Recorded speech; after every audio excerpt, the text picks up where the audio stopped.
What's up, guys? It's your girl Serpentine10, and as you know, I've been playing a lot of Tekken 8. But something I have to ask, who else should be added to this roster? So we know that Eddie Gordo is on his way with his Killmonger hairstyle and all. So we're going to talk about other characters that could be showing up on this roster and, ones that deserve that. So right off the bat, I'm going to get Anna Williams out of the way. So I'm gonna say that I never felt like Anna Williams really needed a spot.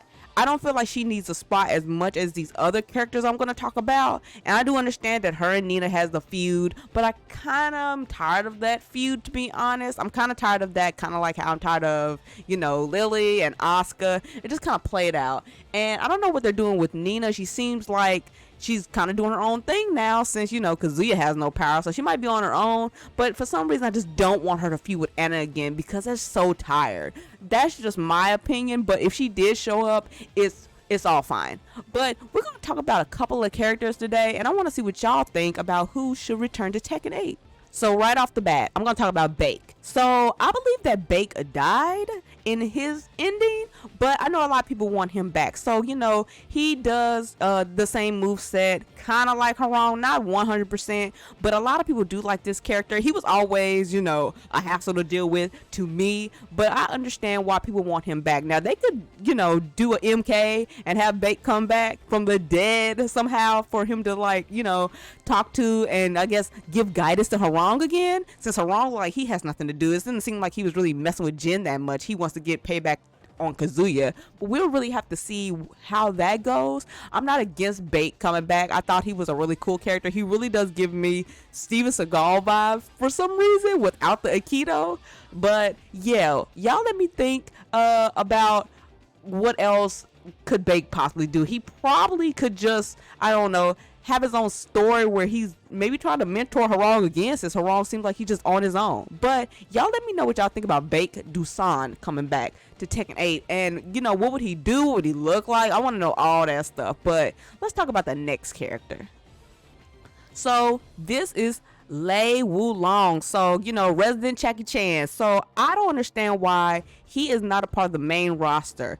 Just like Bake, these two characters have been around a long time. Lei debuted in Tekken 2. I feel like he should be here. I didn't even understand why he was DLC in, 7. It didn't seem right.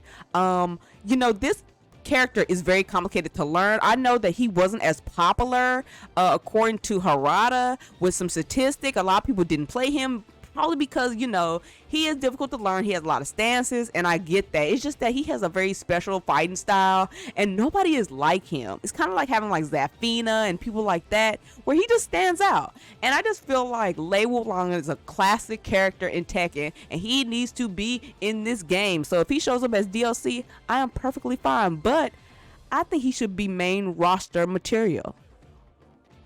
Next, I want to talk about Julia. So the last time we seen Julia, she was doing some eco saving the world stuff like she always does, but I do remember when she was JC.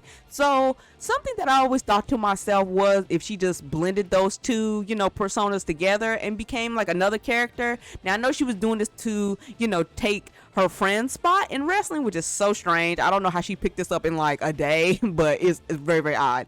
But if she was to come back as JC again, I'm not even against that. I mean, I feel like the Native American character is a character that should be here all the time. And I know that we don't have Michelle. She pretty much took Michelle's place, but I feel like Julia should be here in some kind of capacity. She should also be on the main roster, JC or Julia, whichever one you want to give us. But she should be main roster material, and she should be DLC for the upcoming future. Now, to end this out, I'm going to talk about the most lovable and most wanted character that everybody's been talking about, and that is Bruce Irvin. So ever since, he was not there and replaced with Josie in Tekken 7, I feel like this has been the thing for everybody that's been saying everybody wants Bruce. I mean, I want Bruce. He's been around forever. It'll be really, really good to just go back to the roots of, this kind of fighting style and this character and just see him again. I really do want Bruce Irvin on the roster. I feel like this is the perfect time for him to return. This is the greatest time for him to come back. The last time I checked, I don't think that he's dead. I just think that he around doing his thing, and probably in New York somewhere. It'd be really interesting if he knew Leroy. But we have to just see. But I really, really agree with having Bruce Irvin back. It's dumb that he's not here. I mean, they actually went ahead and got rid of Master Raven to bring back original Raven. So why not bring back Bruce Irvin? I feel like the time is right. He really does need a redesign. Please, please, please, Namco, don't give him the Killmonger. Like, I'm asking Harada, if you bring back Bruce, please do something different with his hair that's not the Killmonger. Like, I've seen that too much, but Bruce definitely needs to be on this roster, and maybe we'll get our chance in this game. So that is the characters that I think deserve to be in Tekken 8 as DLC. It's a lot of them that should just be on the main roster. Like, it's a no-brainer. But y'all gotta let me know what y'all think about these characters that I think deserve to be on the roster as DLC. What would they look like? I mean, what would their story even be talking about? It's so weird when you get DLC characters because they usually have no, endings or anything, which is so strange because people who play these characters, they want to know what their character has been up to. So I really want to know what y'all think about all the characters that I've mentioned today. And if y'all even have other characters there that y'all think should be in this game too, y'all let me know in the comments down below. But y'all know what y'all have to do. Make sure you guys are following me on my Twitter. Make sure you guys are checking me out here every week on YouTube. Until next time, guys. Peace.